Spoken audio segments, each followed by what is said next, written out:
यस्याप्रसादान्नगति कुतोऽपि ध्यायं स्तुवं तस्य यशस्त्रिसन्ध्यं वन्दे गुरो श्रीचरणारविन्दम् आजानुलम्बितभुजो कनकावदातो सङ्कीर्तनैकपितरौ कमलायताक्षौ विश्वाम्बरौ द्विजवरौ जुगधर्मपालौ वन्दे जगत्प्रियकरौ करुणावतारौ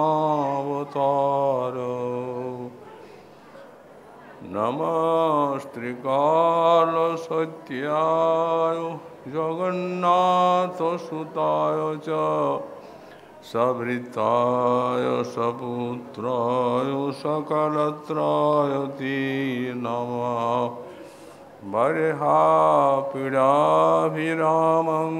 मृगमदतिलकां कुण्डलाक्रान्तगण्डां पञ्चाक्षं कम्बुकण्ठं स्मितसुभगमुखं स्वाधुरीन्नस्तवीनुं श्यामं शान्तं त्रिभङ्गं रविकरवसनं भूषितं वैजयन्त्या वन्दे वृन्दावनस्थं युवतिशतवृतं ब्रह्मगोपालवेषं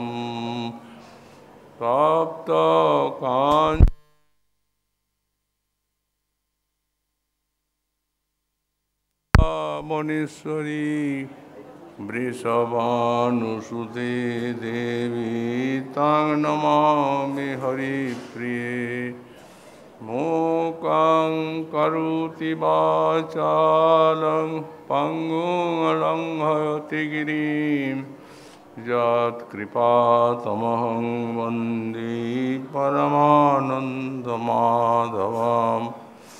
वाञ्छाकल्पतरुभ्यश्च कृपासिन्धुभ्य एव च पतितानां पावनेभ्यो वैष्णवेभ्यो नमो नमः हरिभक्ति पराजी च हरिनामपरायणा दुर्वृत्ता वा सुवृत्ता वा तेषां नित्यं नमो नमः नमो धर्माय महते नमो कृष्णाय विदुषे ब्राह्मणे नमस्कृत्य धर्मान् वक्ष्ये सनातनान् नारायणं नमस्कृत्य नरं चैव नरोत्तमं देवीं सरस्वतीं व्यासं ततो जयो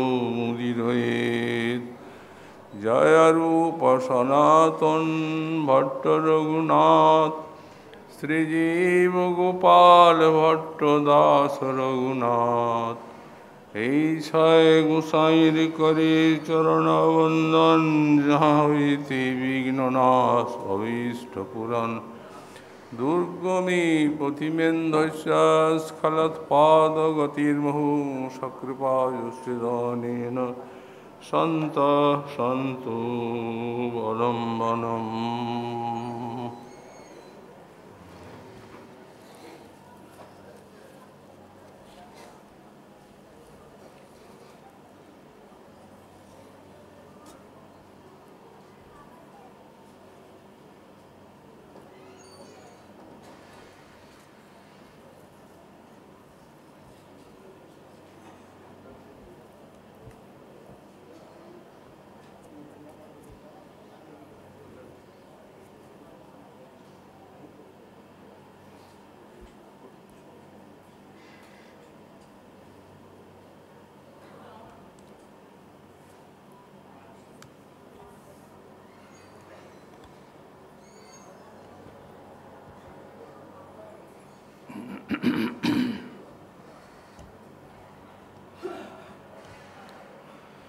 लब्धानुग्रह आचार्यात् तेन सन्दर्शितागमः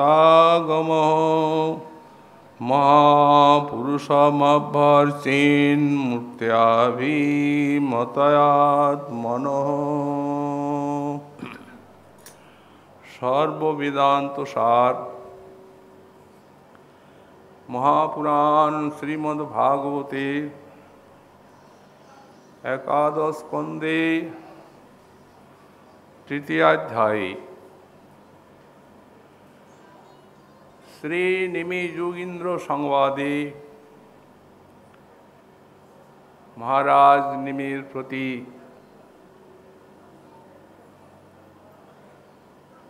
नवयोगींद्रीर अन्यतम श्रीपाद आविर्भद्र योगींद्र श्री गुरु पादाश्रयेर अत्यावश्यकता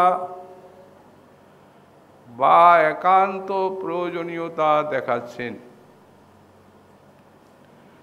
বলছেন লব্ধানুগ্রহ আচার্যাৎ प्रतिटी बुद्धिमान मानव की এই শ্রী গুরুর চরণাশ্রয় করতে হবে এবং তার অনুগ্রহ লাভ করতে হবে মন্ত্র দীক্ষারূপ অনুগ্রহ তাতেই ভজন আরম্ভ তার तेन सन्दर्शितागमः श्री गुरुदेवई भजन शिक्षा देवें दीक्षार पर अभीष्ट भगवान मूर्तिर सेवा आराधना ए श्री गुरुदेव कृपा करे शिष्य के शिक्षा देवें हमरा गत 2 दिन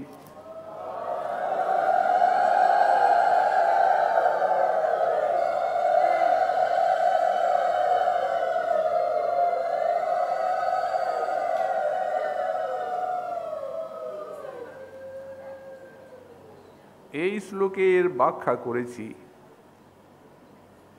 এবং সার কথাই বুঝতে পেরেছি যে অধুনা এই শ্রীমান মহাপ্রভুর যুগে ভাগ্যবান নরনারী তারা যে শ্রীগুরু পাদাশ্রয় করবেন তা গৌড়ীয় বৈষ্ণবাচার্যের চরণে আশ্রয় করবেন তারাই আশ্রিত শিষ্যকে মহাপ্রভুর যে মহাদান এই অতি সুদুর্লভ ব্রজ প্রেম যা কোনো কালে কোনো অবতার কর্তৃক কোনো মহাজন কর্তৃক প্রচারিত হয়নি শ্রী গুরুদেব গৌড়ীয় বৈষ্ণবাচার্য তাকে সেই ভজন দান করবেন জীবন ধন্য হবে তার এই প্রসঙ্গে শ্রীনাথ গোস্বামী মহাপ্রভুর যে মত উল্লেখ করেছেন আমরা গত 2 দিন তার ব্যাখ্যা সাধন করেছি শেষে উনি বললেন মহাপ্রভুর একটি মত প্রেমা পুমর্থ মহান প্রেম মহান পুরুষার্থ কেন এটি কি মহাপ্রভুর পূর্বযুগের মানুষ জানতেন না এই প্রেম তো শ্রুতি শাস্ত্র শ্রীমদ্ ভাগবতে প্রসিদ্ধই আছে তাহলে প্রেম সম্বন্ধে মহাপ্রভুর নূতন কি অবদান। হ্যাঁ, সর্বত্রই প্রেমের কথা আছে শাস্ত্রে, তবে হ্যাঁ এখানে বলা হচ্ছে প্রাক চৈতন্য যুগের মানুষ তারা অনেকেই জানতেন ভগবান পুরুষার্থ। পুরুষ মানে জীব, তার যে অর্থ বা কাম্যবস্তু তাকেই পুরুষার্থ বলা হয়। তো ভগবানকেই তো চাই। মহাপ্রভু বললেন না, ভগবান পুরুষার্থ নন, প্রেম পুরুষার্থ। কেন এই প্রেমকে পুরুষার্থ বলা হয় মহাপ্রভু তার ব্যাখ্যা করলেন, চৈতন্য চরিতামৃতে লিখিত আছে। বললেন পঞ্চম পুরুষার্থ এই প্রেম মহাধন। এই জন্যই প্রেম পুরুষার্থ, যে এটি মহাধন। ধন থাকলে ভোগ হয়। এই প্রেম স্বয়ং হ্লাদিনী শক্তির বৃত্তি বিশেষ, আনন্দ স্বরূপা। প্রেমিক ভগবানকে পান না পান, এই প্রেম পেলে এই প্রেমই তাকে অখণ্ড আস্বাদন দান করবে, কি ভগবানের মিলনে, কি বিয়োগে। তাই মহাধন। আবার কৃষ্ণের মাধুর্য রস করায় আস্বাদন, প্রেমৈক সাধ্যতম। ভগবানকে তো অসুরেরাও পেয়েছিল প্রকটকালে, কিন্তু আস্বাদন করা দূরে থাক, আনন্দময় ভগবানকে দেখে তাদের বিদ্বেষে হৃদয় জ্বলে উঠেছিল। তারাও তো জীব, স্বরূপত তারাও তো কৃষ্ণদাস। প্রেম নেই, ভগবানকে আস্বাদন করতে পারেনি। তাই কৃষ্ণের মাধুর্য রস করায় আস্বাদন। প্রেমা হইতে হয় কৃষ্ণ নিজ ভক্ত বশ, সেই সর্বময় সর্বব্যাপী আত্মারাম আপ্তকাম শিরোমণি শ্রী ভগবান, তিনি প্রেমিকের একান্ত বশীভূত হয়ে যান। ভক্তিবশ পুরুষ বললেন শ্রুতি মাতা। আর প্রেমা হইতে পাই কৃষ্ণের সেবা সুখ রস। এই প্রেম শ্রীকৃষ্ণের সেবা সুখ রসের আস্বাদন দান করে। দৃষ্টান্ত দিচ্ছেন ভাগবত। নানোপচারকৃত পূজনমার্ত বন্ধু প্রেম নৈব ভক্ত হৃদয়ং সুখ বিদ্রুতং স্যাৎ, যাবৎ হুদস্তি জঠরে জরঠা পিপাসা তাবৎ সুখায় ভবতু ননুভক্ষ পেয়ে। উদরে যদি ক্ষুধা পিপাসা থাকে তাহলে খাদ্য পানীয় অতিশয় সুখকর হয়। তেমনি ভক্তের হৃদয়ে যদি প্রেম থাকে তবে তিনি যা অর্পণ করবেন, যে উপচার, সেটি কৃষ্ণের সুখকর হবে। ভক্তের হৃদয়ের প্রেম সেই উপচারের সঙ্গে মিলিত হয়ে আর আনন্দময় গোবিন্দকে আনন্দ রসে ডোবাবে। তাই প্রেম কৃষ্ণের মাধুর্য রস করায় আস্বাদন। প্রেমা হইতে হয় কৃষ্ণ নিজ ভক্ত বশ, আর প্রেমা হইতে পাই কৃষ্ণের সেবা সুখ রস। এই জন্যেই প্রেমাপমর্থ মহান। আমরা গতকাল বলেছি এই প্রেমের মধ্যেও আমাদের এই ব্রজপ্রেম প্রয়োজন, মহাপ্রভুর মহাদান।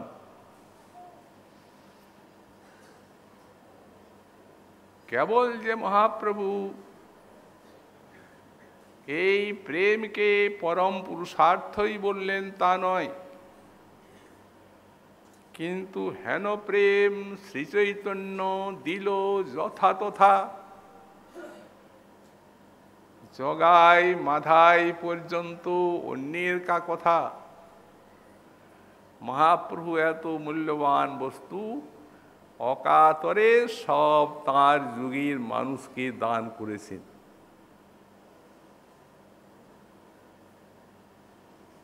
দান কি? ভিক্ষা। মহাজন বলেন, ওকে নেচে নেচে যায় পথে পথে এই নদিয়ায়,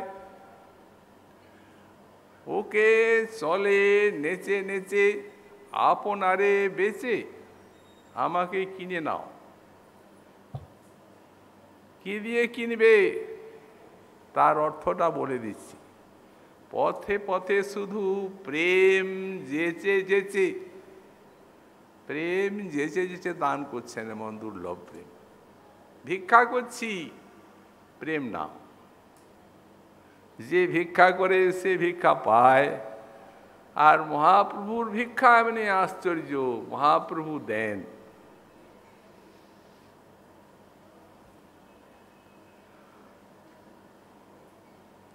পথে পথে শুধু প্রেম যেচে যেচে এই নদিয়ার রাস্তায় যান। তো সে তো যখন তিনি প্রকট ছিলেন তখনকার কথা। এখন যদি এই বিষয়ে তার কিছু কৃপা থাকে তো সেই কথা বলুন, তবে তো আমাদের বুকে ভরসা যথেষ্ট আছে। কবিরাজ গোস্বামী পাদ লিখলেন, অদ্যাপিহ দেখো চৈতন্য নাম যে বালয়, কৃষ্ণ প্রেমে অঙ্গ তার পুলকিত হয়, নিত্যানন্দ বলিতে হয় কৃষ্ণ প্রেমোদয়, আউলায় সকল অঙ্গ অশ্রু গঙ্গা বয়। এই তো প্রেম। বড় কঠোর সাধনার জিনিস এই প্রেম। রূপ গোস্বামী পাদ বলেন, আদৌ শ্রদ্ধা তত সাধু সঙ্গ, তত ভজন ক্রিয়া অনর্থ নিবৃত্তি স্যাৎ, নিষ্ঠা রুচি আসক্তি ভাব তবে প্রেম। সাতটা স্তরকে অতিক্রম করে আর এই অষ্টম স্তরে উঠতে হবে সাধনার, কঠোর সাধনার দ্বারা, তবে প্রেম পাওয়া যাবে। এমন সুদুর্লভ জিনিস শ্রী চৈতন্য দিল যথাতথা, আজ পর্যন্ত আছে। তাই আমরা বললাম এই গৌড়ীয় বৈষ্ণবাচার্যের চরণাশ্রয় করে মহাপ্রভুর উপাসনা নিতে হবে। উনি ব্রজরসে ভাগ্যবান কুলজীবীর চিত্তটিকে আপ্লুত করবেন। এই শ্লোকে যোগীন্দ্র বলছেন যে ভজন শিক্ষা দেবেন আচার্য।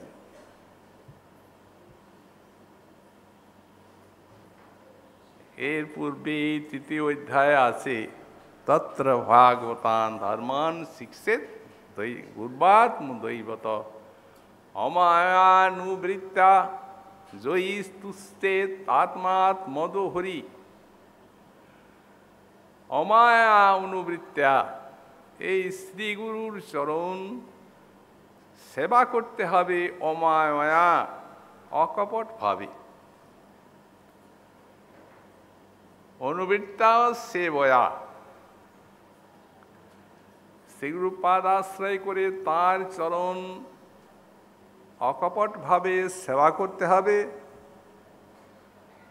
তিনি সন্তুষ্ট হবেন, কৃপা করবেন এবং ভাগবত ধর্মান শিখছে তার নিকট থেকে ভাগবত ধর্ম শিক্ষা করে নিতে হবে।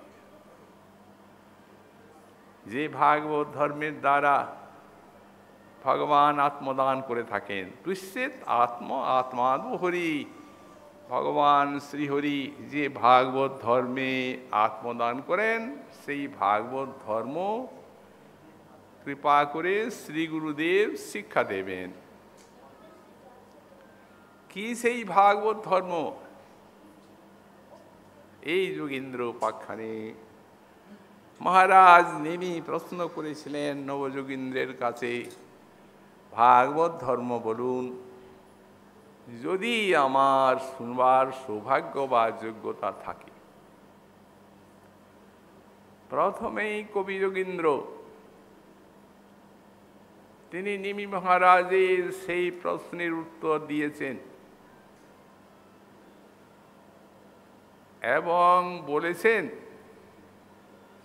যে বৈ ভগবতা প্রোক্তা উপায়া ঝাত্মলব্ধয়ে অঞ্জপুংসাম অবিদুষাং বিদ্ধি ভাগবতান হি তান। মহারাজ, তোমার জিজ্ঞাসা ভাগবত ধর্ম কাকে বলে? তো ভাগবত ধর্ম তাই যে বই ভগবতা প্রোক্তা উপায়া ঝাত্মলব্ধয়ে, ভগবান তাকে লাভ করার জন্য শ্রীমুখে যে উপায় বলে দিয়েছেন, অঞ্জ পুংসাং অবিদুষাং, অবিদুষাং পুংসাঙ্গপি, অজ্ঞান মানবগণের জন্য অঞ্জ অনায়াসে নৈব, অজ্ঞান মানুষও যাতে অনায়াসে ভগবানের চরণ লাভ করতে পারে, এই জন্য ভগবান শ্রীমুখে যে উপায় বলে দিয়েছেন, বিদ্ধি ভাগবতান হি তান। হে মহারাজ, তান ভাগবতান ধর্মান বিদ্ধি, তাকেই ভাগবত ধর্ম বলে জানবে। কবি শব্দের ব্যাখ্যায় শ্রীধর স্বামী লিখেছেন কবির বিদ্বান। এই যিনি উত্তরটা দিচ্ছেন তিনি পরম বিদ্বান। তো তাকে জিজ্ঞাসা করেছেন ভাগবত ধর্ম কাকে বলে, তিনি কি জানেন না? তবে কেন বললেন? ভগবান বলেছেন তাকে লাভ করার উপায় ভাগবত ধর্মের কথা। বিদ্বান বলেই ওই কথা বললেন। কারণ ভাগবত ধর্মের কথা যদি ভগবান নিজে না বলতেন তাহলে তো যোগীন্দ্রকে বলতেই হতো। কারণ ভাগবত ধর্মের ফল বা লক্ষ্য হচ্ছে ভগবানের চরণ সেবা লাভ করা, প্রেম লাভ করা। তো কি উপায়ে বা কিভাবে যে ভগবানের সেবা পাওয়া যাবে? ভগবানের উপাসনার মূল বস্তু যে প্রেম, এই প্রেম কি উপায়ে লাভ করা যাবে, এটা ভগবান বললে যেন জগতের মানুষের তা নির্ভরযোগ্য হবে, নিখুঁত হবে, এমন অন্যে বললে হবে না। হ্যাঁ,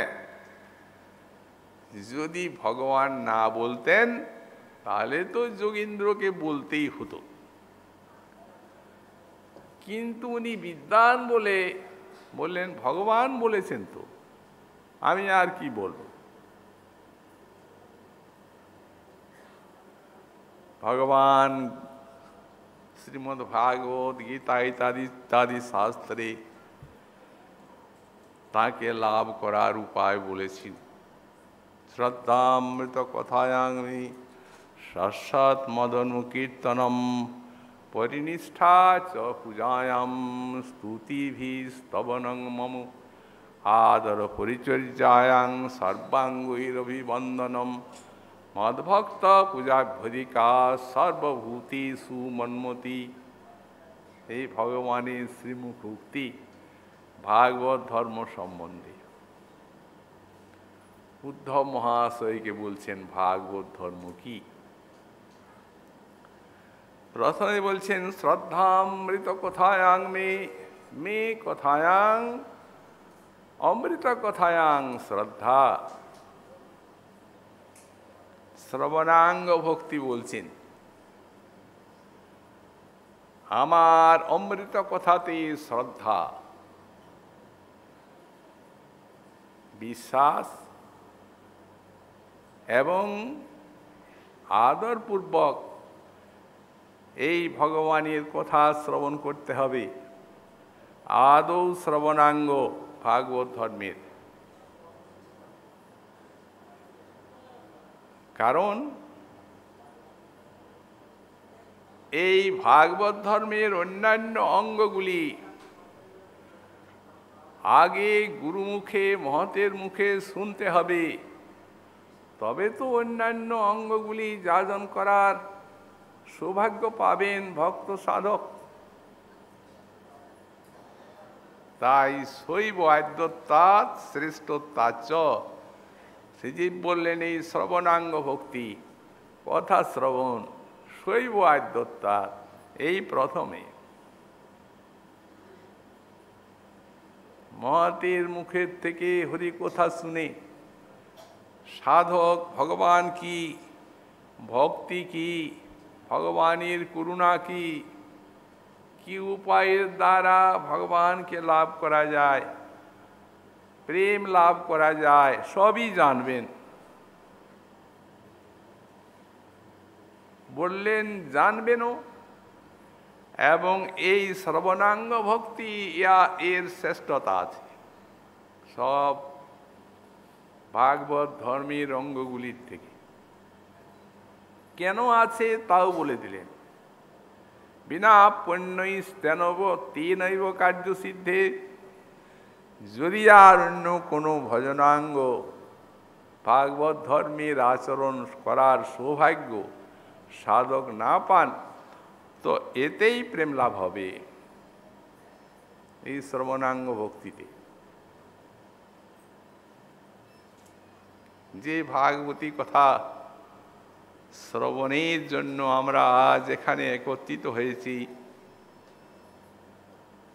কঠোর সাধনা করব বলে আসিনি। হরিকথা শুনে আনন্দ পাওয়ার জন্য এখানে এসেছি।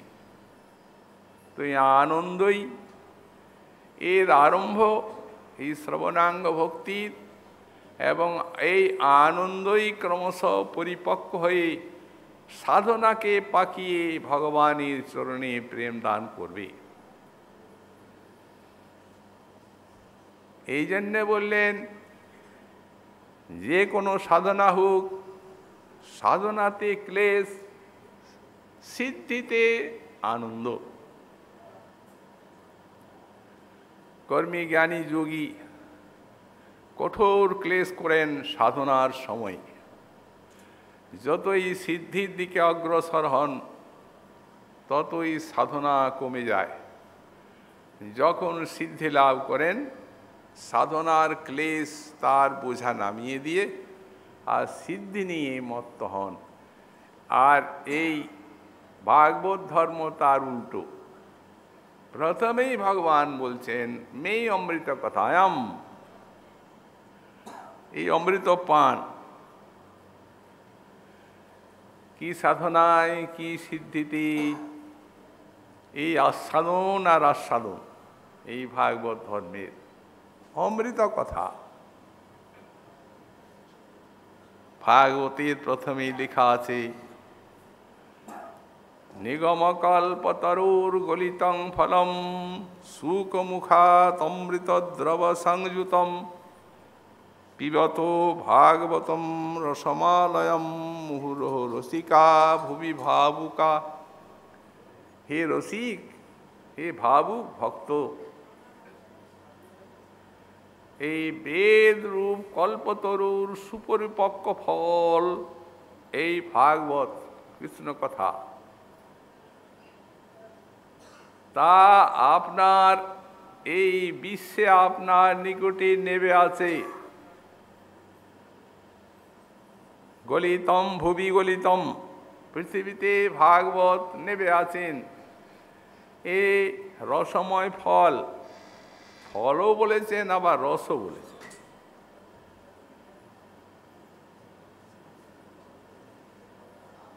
কেন রস বললেন?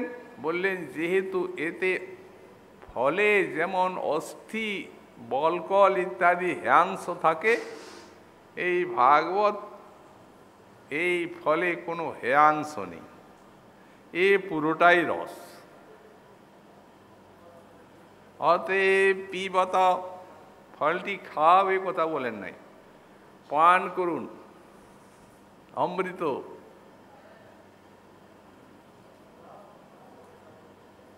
আলয়ং পিবত, যতক্ষণ পর্যন্ত না মায়া মুক্তি লাভ হয় পান করুন, এই মায়া মুক্তির রাজ্যে নিয়ে যাবে।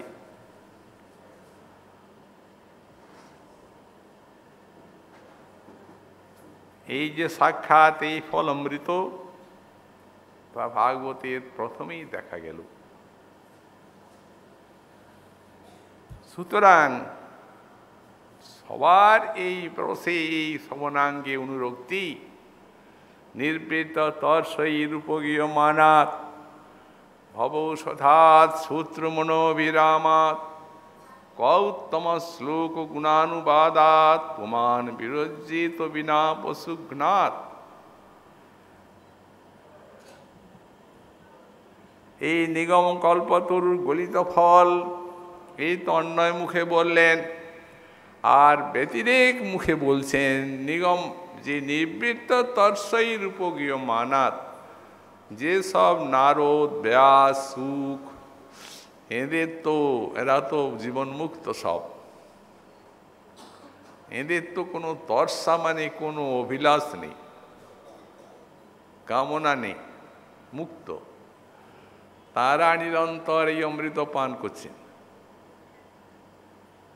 ভবৌষধাৎ, এই অমৃত সংসার রোগের ঔষধ, ওতে মুমুক্ষুগণও পান করছেন, মুক্তিকামীগণ।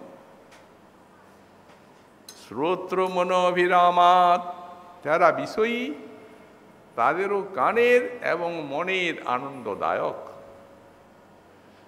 শ্রোত্র মনোভিরামাত, সুতরাং কি মুক্ত, কি মুমুক্ষু, কি বিষয়ী, সবার যখন অমৃত এই হরি কথা, ভাগবতী কথা, তো কৌত্তম শ্লোক বিরজ্যেত পশুঘ্নাত বিনা, এই গোবিন্দ কথাতে, এই কথা শ্রবণে কে বিরমিত হবে, অর্থাৎ কে না শুনবে? সেখানে মুনির আশ্রম। এখন এক রাজপুত্রও সেখানে সেই বনে মৃগয়ায় গেছে। তা রাজপুত্র মুনিকে দেখে মুনিকে প্রণাম করছেন। কি চাও? আশীর্বাদ চাই। চিরঞ্জীব, তুমি চিরকাল বেঁচে থাকো, এই আশীর্বাদ। উনি তো আনন্দিত হয়ে চলে গেলেন। তো এখন মুনি এখন আশীর্বাদ দিচ্ছেন, এই জন্য একটা ঋষি বালক এসে প্রণাম করছেন, বলছেন প্রভু বর দাও। ঋষি বলছেন মা জীব ঋষিপুত্রকে, হে ঋষিপুত্র তুমি মরে যাও। বাহ, রাজপুত্রকে বললেন চিরজীবী হও, আর উনি ঋষিপুত্রকে বললেন মরে যাও। মা জীব ঋষিপুত্র, তার মানে রাজপুত্র পূর্বের সুকৃতি বসে রাজার ছেলে হয়েছে, যতদিন বেঁচে থাকে ভোগ করবে, ভোগ করো। মরে গেলে তো সব শেষ, জমপুরে যেতে হবে, পশুবধ করছে। অতএব বাঁচা ভালো, তোমার বেঁচে থাকো। ঋষিপুত্রকে মরে যাওয়া বলছেন এই জন্য, বলছেন তুমি যে কঠোর সাধনা করছো, এই কঠোর সাধন ক্লেশেই তোমাকে করতে হবে।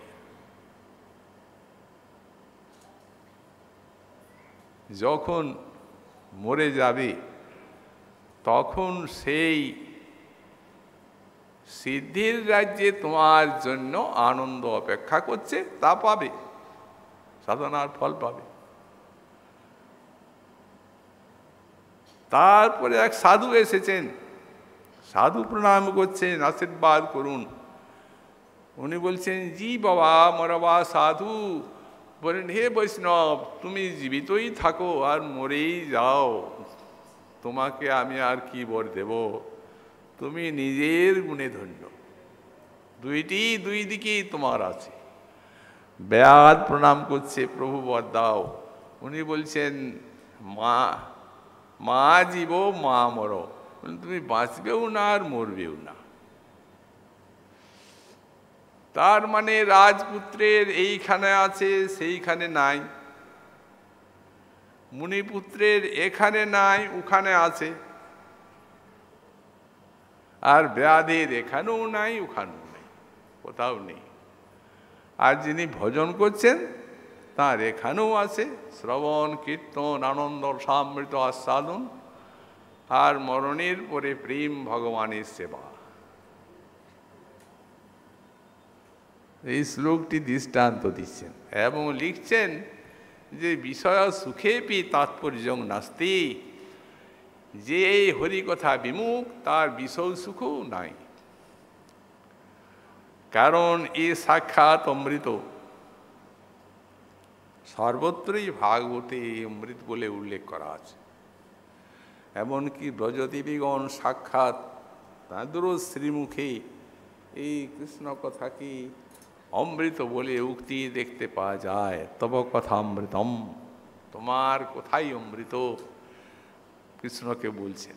ব্যাখ্যাকার লিখছেন, কথাইব অমৃতম, এই কোথায় অমৃত, শতফলম ফলান্তর সাধনঞ্চ। এই কৃষ্ণ কথা অমৃত মানে শতই ফল। স্বর্গের অমৃত এইরূপ নয়, মুক্তি অমৃত এইরূপ নয়। এই কৃষ্ণ কথা অমৃত শতই ফল, পরম আস্বাদ্য আর ফলান্তর সাধক। অমৃত খেলে মানুষ অমর হয়, তেমনি এই কথামৃত পান করলে এই দেহটি সাক্ষাৎ চিদানন্দময় হয়ে যায়।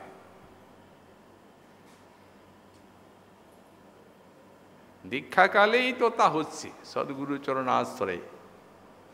দীক্ষাকালে করে ভক্ত আত্মসমর্পণ, কৃষ্ণ তারি তৎকালে করেন আত্মসম, সেই দেহ করেন তার চিদানন্দময়। চিদানন্দ দেহে কৃষ্ণের চরণ ভজয়। এই যে কথামৃত, একে অমৃতের নদী বলা হয়েছে, দু এক ফোঁটা না, অল্প স্বল্প নয়, এই অমৃতের প্রবাহ। তা আমরা ভাগবতে দেখতে পাই। প্রাচীন বরহি বলে এক রাজা ছিলেন, উনি ছিলেন কর্মী। স্বর্গলাভের আকাঙ্ক্ষায় পুরোহিতের দ্বারা যজ্ঞ আরম্ভ করেছিলেন। তাতে এত পশুবধ করেছিলেন যে পশুর রক্তে এই পৃথিবীতে নদী বয়ে গিয়েছিল।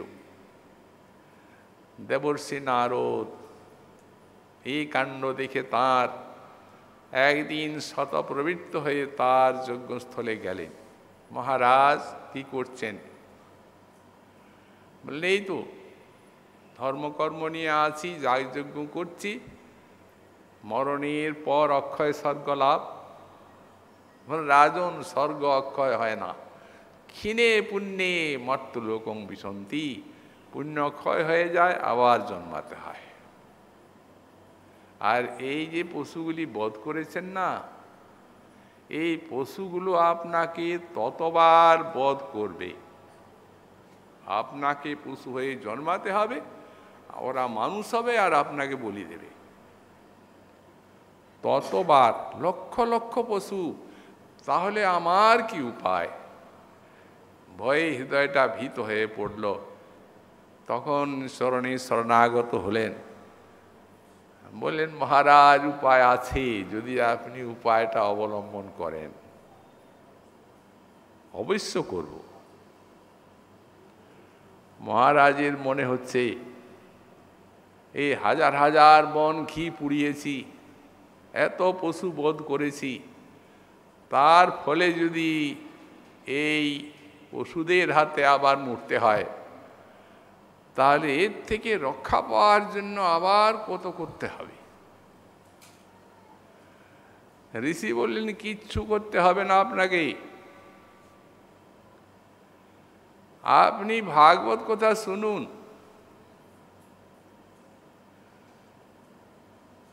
কিন্তু সেই জায়গাটা আপনাকে বলে দিচ্ছি, কোথায় শুনবেন। যত্র ভাগবতা রাজন সাধব বিশদাশয়া ভাগবত গুণকথন শ্রবণ ব্যগ্র চেতস।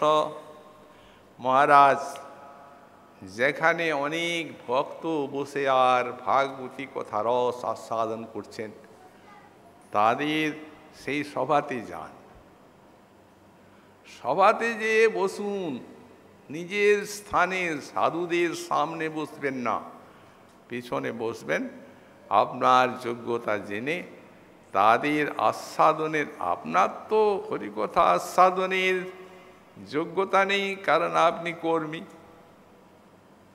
আর পশুবধ করেছেন, সেই পাপ হৃদয়ে আছে। কিন্তু যে ভক্তগণ আস্বাদন করছেন, তাদের আস্বাদনের একটা বীজাণু আছে, সংক্রামক, আপনার ভিতরেও ঢুকবে আর আপনার হৃদয়ে আস্বাদনের ক্ষমতা বা শক্তি দান করবে। অতএব সেইখানে যান। তারপরেই বললেন, তস্মিন মহান মুখরিতা মধুবী চরিত্র পীযুষ শেষ সরিত পরিত স্রবন্তী। তস্মিন, ব্যাখ্যাকার লিখলেন, সাধু সঙ্গে, সাধু সঙ্গে হরিকথা। তস্মিন মহান মুখরিতা, এই হরিকথা মহৎগণকে মুখরিত করে রেখেছেন। মহতেরা মনে করেন না যে আমি নিজের জ্ঞান বুদ্ধি বিদ্যার দ্বারা হরিকথা বলছি। এই হরিকথা সব প্রকাশ, তাদের মুখ দিয়ে এই অমৃতধারা স্বয়ং প্রবাহিত হয়। এখানে হরিকথারই কর্তৃত্ব, কারণ ভগবান, ভগবানের কথা, ভগবানের নাম, এর সবই সব প্রকাশ। এই জন্যই বললেন, মহৎগণকে মুখরিত করে রেখেছেন যে কথামৃত, সেই কথামৃত পীযুষ শেষ সরিত পরিত স্রবন্তী, সেই অমৃত নদীর ধারা,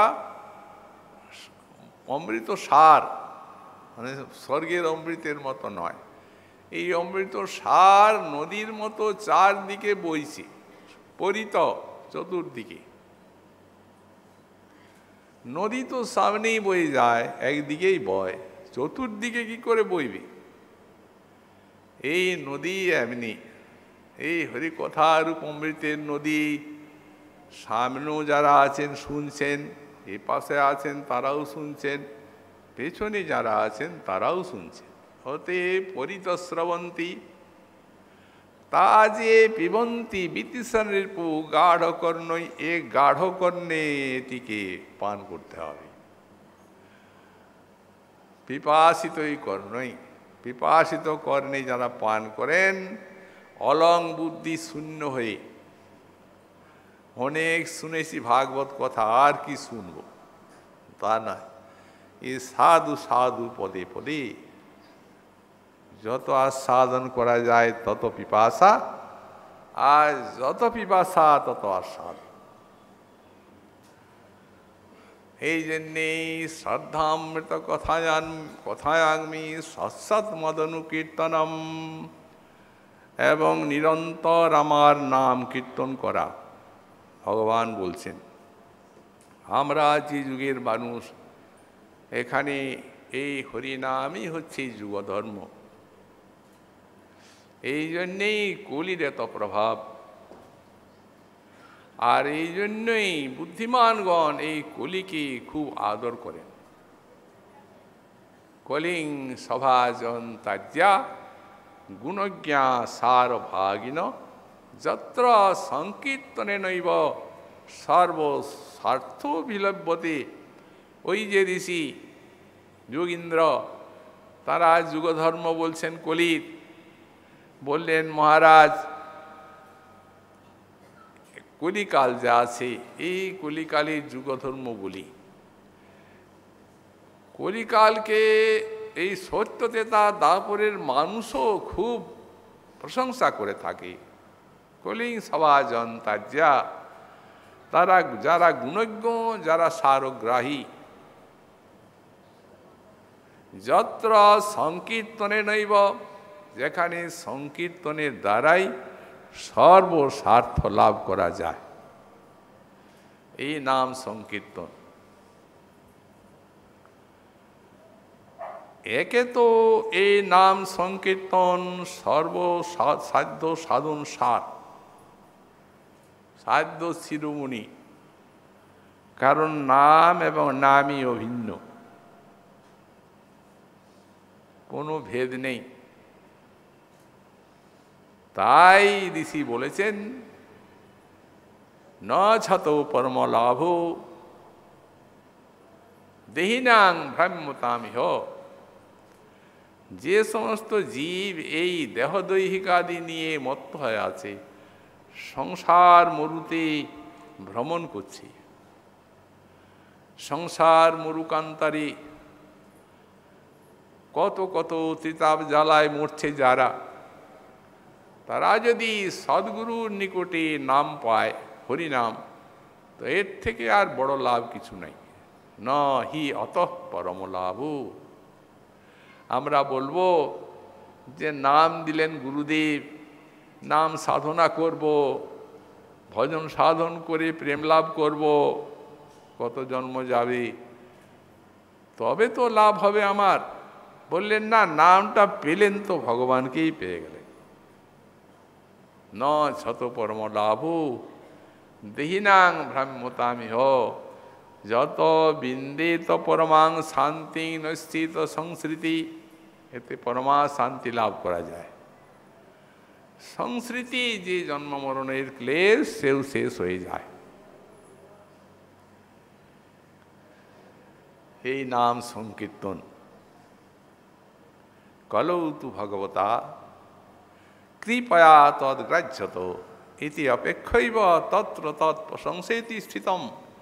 আর আমাদের মহাপ্রভুর যুগে ভগবান মহাপ্রভু স্বয়ং নিজে এই নাম রস আস্বাদন করে আর তার যুগের মানুষকে এই নাম লেওয়াইয়েছেন।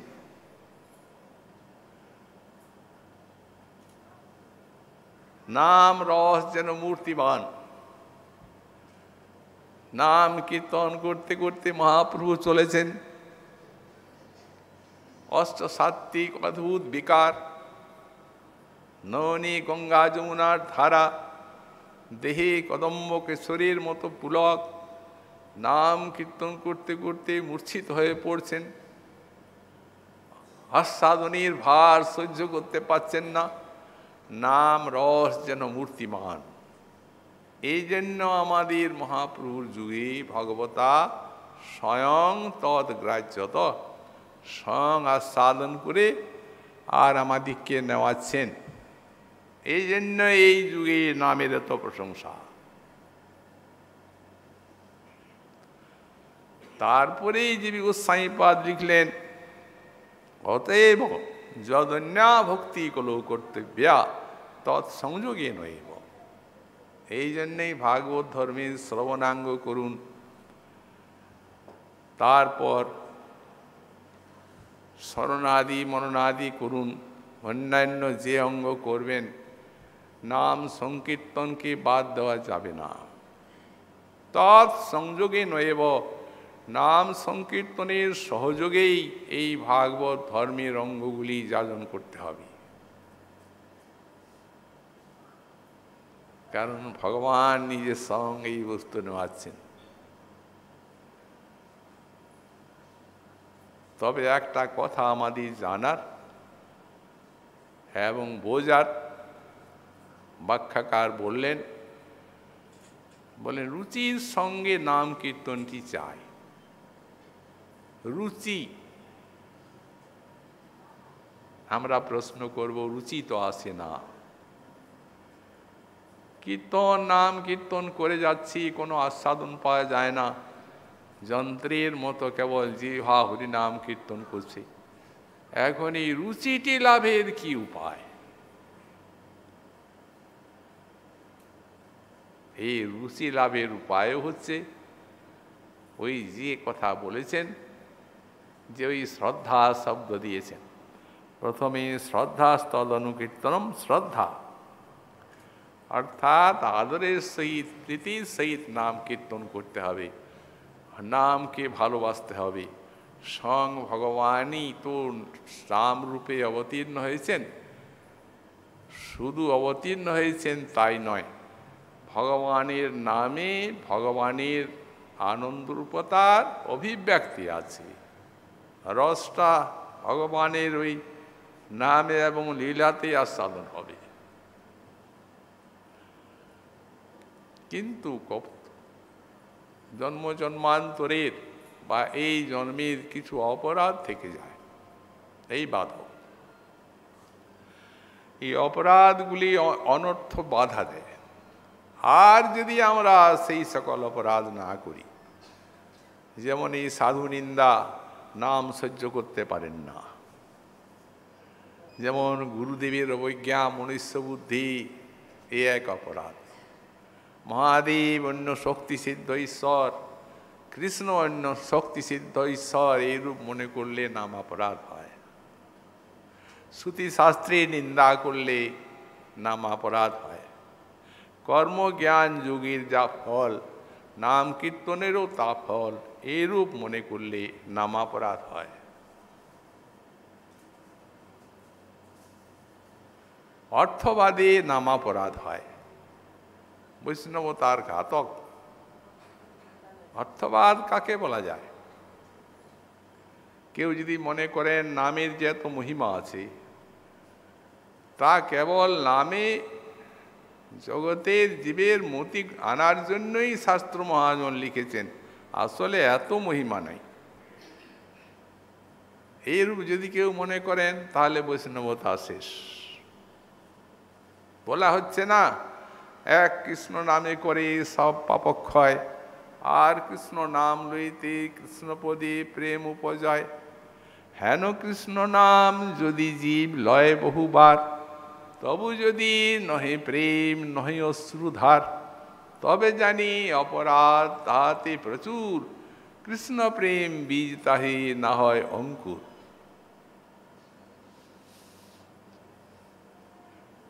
যদি কেউ মনে করেন সাধু যদি সত্যই কোনো অন্যায় কাজ করে থাকেন, তো সেটি আলোচনা করা কি দোষ? যে সাধু নিন্দাকে নামাপরাধ বলা হলো, সেখানে ব্যাখ্যাকার লিখছেন নিন্দা, সেখানে ব্যাখ্যাকার লিখছেন যে তিনি সত্য হোক আর মিথ্যা হোক, নিন্দনং দোষ কীর্তনম, সাধুর দোষ কীর্তন করতে গেলেই নিন্দা হয়ে গেল, আমার জিহ্বা প্রাণ কলুষিত হয়ে গেল। অতএব কাহারু না করে নিন্দা কৃষ্ণ কৃষ্ণ বলে, অজয় চৈতন্য সেই যিনি বিবেক হেলে, নিন্দায় নাহি কেউ কার্য। নিন্দায় কি পয়সা পাওয়া যায় না কিছু লাভ আছে? কি লাভ আছে? সবে পাপ লাভ, এই অপরাধটা লাভ। এতে কেনা যে করে নিন্দা সেই মহাভাগ, কাহর না করে নিন্দা। কৃষ্ণ কৃষ্ণ বলে নিন্দায় কি কাজ? অনিন্দুক হইয়া যে সকৃত কৃষ্ণ বলে একবার, সত্য সত্য কৃষ্ণ তারে উদ্ধারিবে হেলে, এই জন্য এটিকে মহৎ অপরাধ বলা হয়েছে। অশ্রদ্ধালু জনে নাম উপদেশ করলে অপরাধ হয়, আর নাম মহিমা শ্রবণ করে যদি নামে রত না হওয়া যায় তাহলেও একটা অপরাধ হয়। হতে মহাজন বললেন, অসাধু সঙ্গে ভাই কৃষ্ণ নাম নাহি হয়, নামাক্ষর বাহিরায় কিন্তু সে নাম কহু নয়। নামাভাস কভু নামাভাস হয়, সদা নাম অপরাধ। এসব জানিবে ভাই কৃষ্ণ ভক্তির বাদ, যদি করিবে কৃষ্ণ নাম সাধু সঙ্গ করো। ভক্তি মুক্তি সিদ্ধি বাঞ্ছা দূরে পরিহর, শ্রীজীব লিখেছেন, বিশ্বনাথ চক্রবর্তী পাদ লিখেছেন, সাধু সঙ্গ বসাত সর্ব অপরাধ ক্ষয়েতু, নাম ফল প্রাপ্তি ইতি নির্বিবাদা। যেখানে শ্রীমদ্ ভাগবতী বিশ্বনাথ চক্রবর্তী পাদ ওই অজামিল ব্যাখ্যার, অজামিলের যে উদ্ধার প্রসঙ্গ 6 স্কন্ধি 2য় অধ্যায়ে 9ম আর 10ম শ্লোকের টিকা করেছেন 2.5 পৃষ্ঠা ব্যাপী বহরমপুর সংস্করণে। বিরাট একটা গ্রন্থ। তেমনি মাধুর্য কাদম্বিনী গ্রন্থে সেই প্রকারে নামাপরাধ প্রসঙ্গের বিস্তৃত ব্যাখ্যা আছে। কি জন্য করেছেন? ওইটাই তো বাধা দিচ্ছে নাম ফল প্রাপ্তির। সেখানে তিনি লিখছেন, সাধু সঙ্গ বসাত সর্ব অপরাধ ক্ষয়েতু। সাধু সঙ্গে শ্রবণ কীর্তন করতে গেলে অপরাধ যাবেই, নাম প্রসন্ন হবেন, নামের ফল পাওয়া যাবে, ইতি নির্বিবাদা। এই প্রসঙ্গে কোনো মহতের, কোনো শাস্ত্রের কোনো বিবাদ নেই। তাই যদি করিবে কৃষ্ণ নাম সাধু সঙ্গ করো, ভক্তি মুক্তি সিদ্ধি বাঞ্ছা দূরে পরিহর। 10 অপরাধ ত্যাজ, মান অপমান অনাসক্তে বিষয় ভুঞ্জওয়ার লহ কৃষ্ণ নাম। সাধু পাওয়া কষ্ট বড় জীবের জানিয়া, সাধু ভক্ত রূপে কৃষ্ণ আইল নদিয়া। গোরাপদ আশ্রয় কর বুদ্ধিমান, দেখো গোরা বই সাধুগুরু কেবা আছে আন। গৌরজন সঙ্গ কর গৌরাঙ্গ বলিয়া, আর হরে কৃষ্ণ নাম বড় নাচিয়া নাচিয়া। অবশ্য পাইবে ভাই নাম প্রেমধন, যাহা বিলাইতে প্রভুর নদে আগমন। এই নাম প্রেম বিলাতেই তো এসেছেন। সেই প্রকার আদর পরিচর্যায়াম পরিনাশ পরিনিষ্ঠা চ পূজায়াম। এখানে যে পূজার কথা এই যোগীন্দ্র বললেন, সেখানেও ভাগবত ধর্মে পূজার কথা বলতে গিয়ে বললেন পরিনিষ্ঠা। যারা ভগবত সেবা করেন, বিগ্রহ সেবা, তাদেরকে এই পরিনিষ্ঠা পূর্বক সেবাটি করতে হবে। বিগ্রহ নহ তুমি সাক্ষাৎ ব্রজেন্দ্র নন্দন। ভগবান করুণা করে সাধককে প্রেম দেওয়ার জন্য, তার সেবা গ্রহণের জন্য এই বিগ্রহরূপে সাক্ষাৎ বিরাজমান আছেন। যেদিন থেকে বিগ্রহ প্রতিষ্ঠা করা হলো, প্রাণ প্রতিষ্ঠা করে গুরুদেব দিলেন, সেই দিন থেকে উনি সাক্ষাৎ রূপে বিরাজ করছেন। চিত্রপট বা ধাতুমূর্তি, দারুমূর্তি এই সমস্ত মনে করতে গেলেই অপরাধ। কত অপরাধ, ভয়ঙ্কর। জীবগোস্বামীপাদ ব্যাখ্যাতে লিখেছেন, দশরথ মহারাজ মৃগয়ায় গিয়ে মুনিপুত্রকে বধ করেছিলেন হরিণ জ্ঞানে। তারপরে সেই মণিপুত্রকে অন্ধ মুনি তার আশ্রমে নিয়ে গেলেন। যখন জানিয়ে দিলেন আমি দশরথ আপনার পুত্রকে বধ করেছি, তখন মুনি তো শাপ দিলেন, পুত্র শোকে আমাকে যেমন মরতে হচ্ছে তুমিও পুত্র শোকে মরবে। তুমি তো অপুত্রক, তখন পুত্র তো হবে, অতএব তার তো শাপে বর হয়ে গেল, তিনি তো চলে গেলেন। মুনি বিলাপ করছেন, এই জন্মে তো কোনো অপরাধ করিনি আমি, তবেই অন্ধ অবস্থায় আমার ছেলে কেন মরে গেল। সেইখানে একটি শ্লোকে বলেছেন, শিলা বুদ্ধি কীতং কিংবা প্রতিমায়াং হরির ময়া। শ্রীহরির প্রতিমাতে কি আমি কোনোদিন শিলা বুদ্ধি করেছিলাম, যার জন্য আমার এই বৃদ্ধ অবস্থায় অন্ধ অবস্থায় আমার সন্তান প্রাণ তুল্য প্রিয় মারা গেল। তাহলে বুঝুন গোস্বামীপাদের অভিপ্রায়টা কি। এই জন্য মহাজনগণ যেভাবে বিগ্রহ সেবা করেছেন সেইভাবেই করতে হবে, এইটাই পরিনিষ্ঠা। বিগ্রহ নহ তুমি সাক্ষাৎ ব্রজেন্দ্রনন্দন। যেদিন এই বিশ্বাস শ্রদ্ধা আসবে সেই দিনেই তিনি ওই বিগ্রহরূপী ভগবানের সাড়া পাবেন। এ রূপ কত শত মহাজন পেয়েছেন, পাচ্ছেন, পাবেন। মহাপ্রভু দিলেন রঘুনাথকে শিলা। রঘুনাথ এই শিলা কৃষ্ণের বিগ্রহ, ইহার পূজা করো তুমি করি আগ্রহ। এই শিলার করো তুমি সাত্বিক সেবন, অনায়াসে পাবে তবে গোবিন্দ চরণ। তুমি তো রাজার ছেলে ছিলে, এখন তো কাঙ্গাল, সাত্বিক সেবা করবে। এক গণ্ডুর জল 8 পাতা তুলসী দিবে, বাস। এই প্রভুর প্রদত্ত শিলা, এটা চিন্তা করি রঘুনাথের হৃদয় বিগলিত হয়ে গেল। সেবাকালে হেরে শিলায় ব্রজেন্দ্রনন্দন, তখন আর শিলা দেখেন না। যখনই সেবা করেন দেখেন সাক্ষাৎ ত্রিভঙ্গ ভঙ্গিম ঠামে ব্রজেন্দ্রনন্দন দাঁড়িয়ে আছেন। তো সুতরাং পরিনিষ্ঠা চ পূজায়াম স্তুতিভি স্তবনং মম। স্তুতির দ্বারা ভগবানের স্তবন। আদর পরিচর্যায়াং, পরিচর্যাতে আদর। ওই আদর যদি হয় তাহলে সেবাপরাধটা হবে না। আদরের সঙ্গে, আদরের অভাবেই সেবাপরাধ হয়, আর সেবাপরাধটাই নামাপরাধে পর্যবসিত হয়।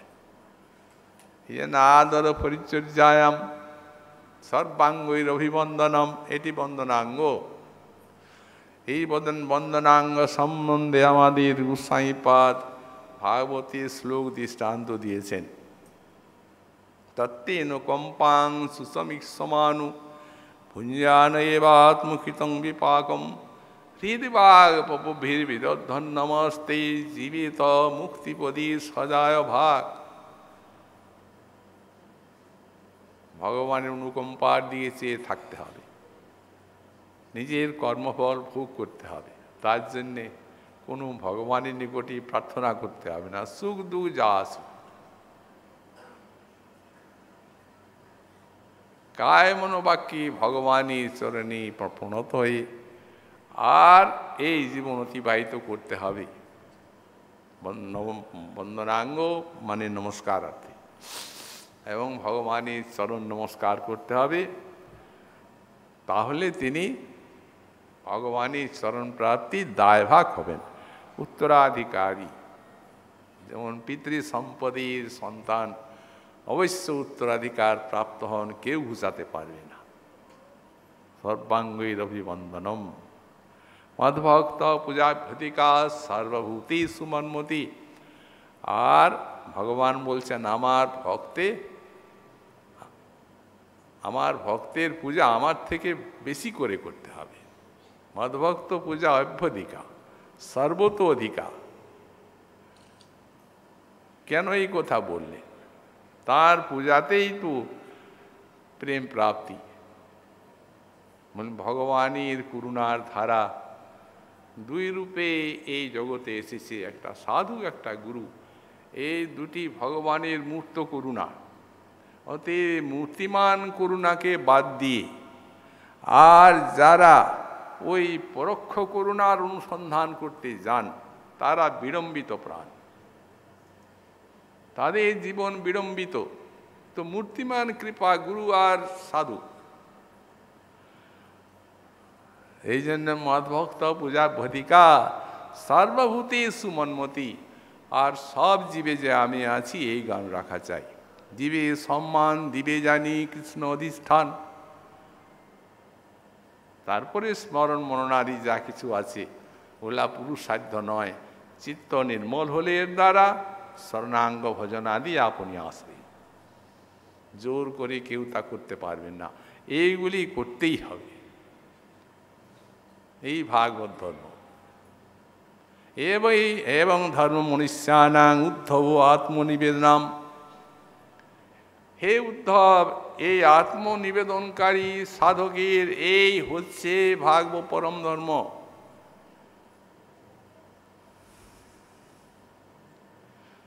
তো এই ধর্ম যদি যাদন করেন কন্য অর্থ অবশিষ্যতে, তাহলে তার কি করতে বাকি থাকে? তার সবই করা হয়। এই জন্যই মুনি বললেন, ভগবানের দিকে অঙ্গুলি নির্দেশ করে দিয়েছেন। তিনি যা বলেছেন তাই ভাগবত ধর্ম জানবে। তবে হ্যাঁ, উনি মহিমাটা বলে দিলেন। ঋষি কবি যোগীন্দ্র উনি বললেন, রাজন, এই ভাগবত ধর্মের পথ এত প্রশস্ত যে এতে চোখ মুজে ছুটলেও পতনেরও ভয় নেই, পদস্খলনেরও ভয় নেই। এমনি প্রশস্ত। জ্ঞান যুগাদির পথ খুরের ধার, তার উপরে চলা যায় না, পতন অনিবার্য। কিন্তু এ ধাবন নিমিল্লবা নেত্রী ন স্খলিত ন পতিতিহ। এই ভাগবত ধর্মের প্রশস্ত পথ থেকে পতনেরও সম্ভাবনা নাই, আর পদস্খলনেরও সম্ভাবনা নাই।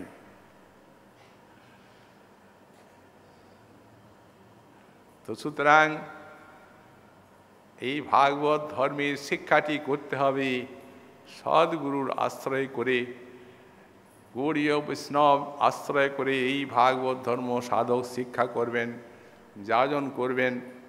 ভাগবত ধর্মের ফল যে প্রেমামৃত, সেই প্রেমামৃত রস আস্বাদন করবেন। ভগবানের করুণা লাভ হবে, জীবন ধন্য হবে, ভগবানের সেবা পেয়ে আর কৃতার্থ হবেন। এই পঞ্চম পুরুষার্থ। তো সুতরাং আমরা এই 3 দিন এখানে এই ভাগবত ধর্ম বিষয়ে, গুরুকৃপা বিষয়ে আলোচনা করে এসেছি।